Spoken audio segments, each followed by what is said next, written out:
Salut à toi, c'est Dax, on se retrouve cette semaine pour une vidéo présentation de deux répliques. Je suis en compagnie d'Alen, donc pour ceux qui n'auraient pas suivi, Alen, membre de la team, Wolf Team 72 et photographe officiel de cette dernière. Donc on se retrouve cette semaine tous les deux pour vous présenter deux répliques, le Glock 23 de chez Kajiworks, le Glock 17 de chez Army Armament.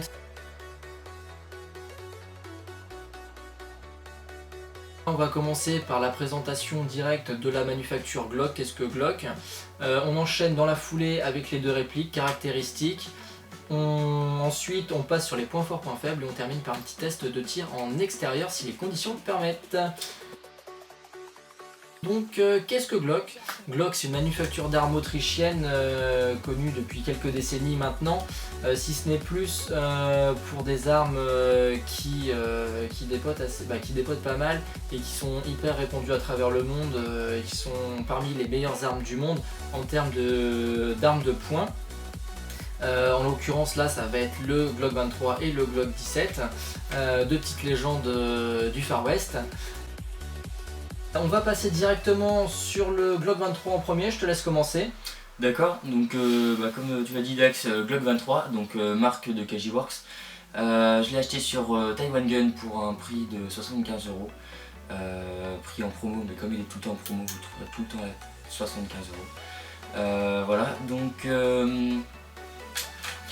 la matière, il est en métal et en nylon,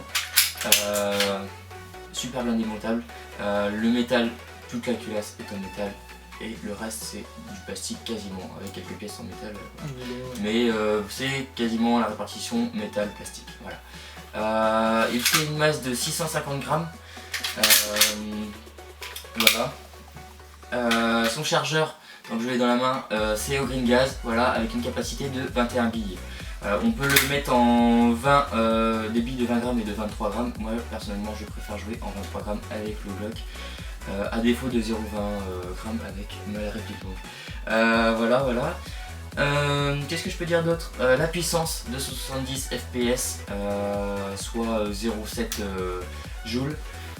Voilà, il est en noir, j'ai pris la version noire, il existe en olive et en tan. Et je vais te laisser présenter le tien. Pas de souci. Alors on enchaîne avec le Glock 17, marque qui développe Army Armament, sous désignation R17. Je l'ai acheté sur le site Taiwan Gun pour moins de 60 €. Il était aussi également en promotion, si je ne m'abuse, quand je l'ai pris. Donc sur Taiwan Gun, poids, donc vu qu'il est plus imposant que le Glock 23, il va être un peu plus lourd bien évidemment. On est sur une base de 720 grammes. Je l'ai pris en noir. Mais il est aussi disponible avec une culasse noire, un corps de réplique, un corps de pistolet tan ou vert, OD également. Matière utilisée pour la fabrication de cette réplique, aluminium, nylon.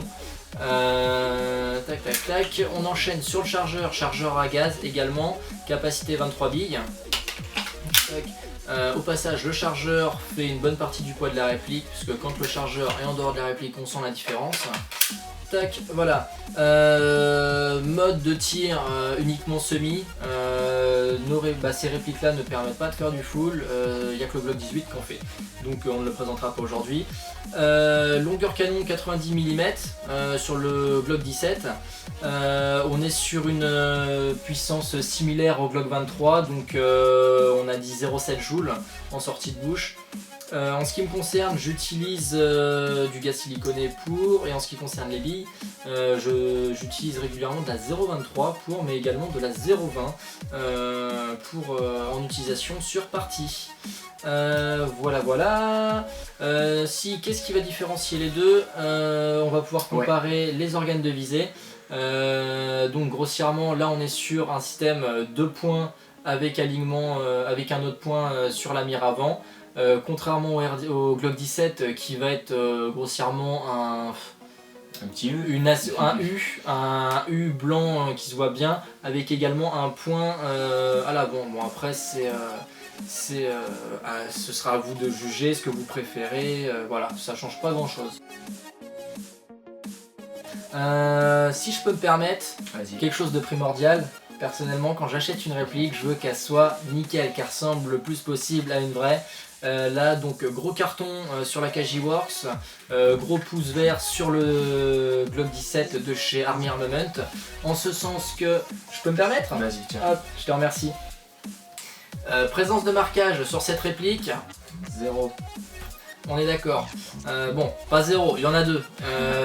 À la place de Glock, là on a rajouté un vieux Kaji, hein, donc un peu dégueulasse.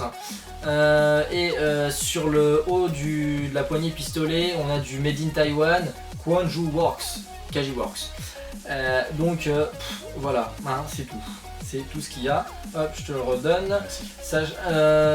Sachant que toi tu l'as eu pour 75 €. 75 €, moins de 60 €. Dessus, tous les marquages, je dis bien tous les marquages d'un vrai Glock 17. On retrouve un numéro de série autant sur la culasse, donc numéro de série. À la place de Quanju Works Made in Taiwan, sur le mien, sur le Army Armament, on retrouve Made in Austria, Glock Incorporation, Smyrna.ga, donc les vrais marquages de Glock. De l'autre côté, le petit rappel Glock, tout simplement. Sur la culasse de ce côté-là, on va retrouver Glock 17 Austria 9x9, donc 9x19, excusez-moi, 19 bastos de 9 mm, tout simplement. Voilà.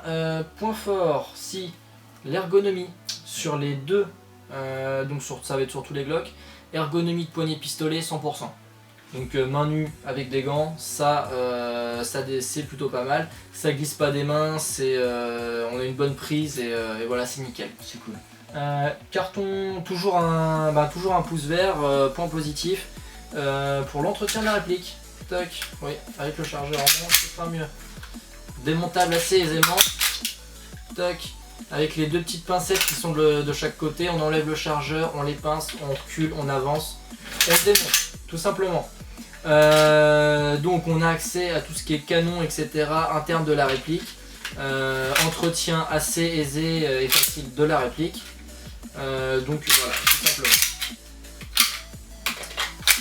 Est-ce que tu as quelque chose à dire en ce qui concerne le tien, point positif que tu trouves Tu parlais de la détente.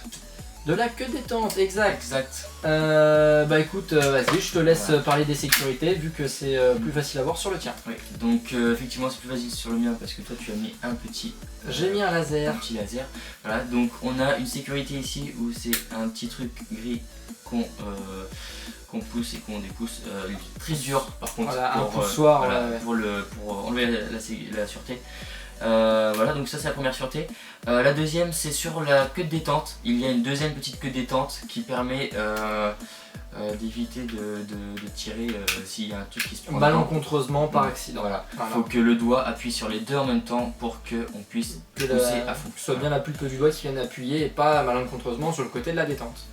Voilà. Je rebondis sur ce que tu as fait remarquer tout à l'heure. Oui, j'ai rajouté un laser sur l'avant de la réplique, tout simplement parce que Glock propose un système un système un peu comme un rail qui vous permet de mettre un petit accessoire. Donc en ce qui me concerne, j'ai glissé un laser qui a lui-même un rail Picatinny en dessous pour remettre un autre accessoire. Inutile, je vous l'accorde.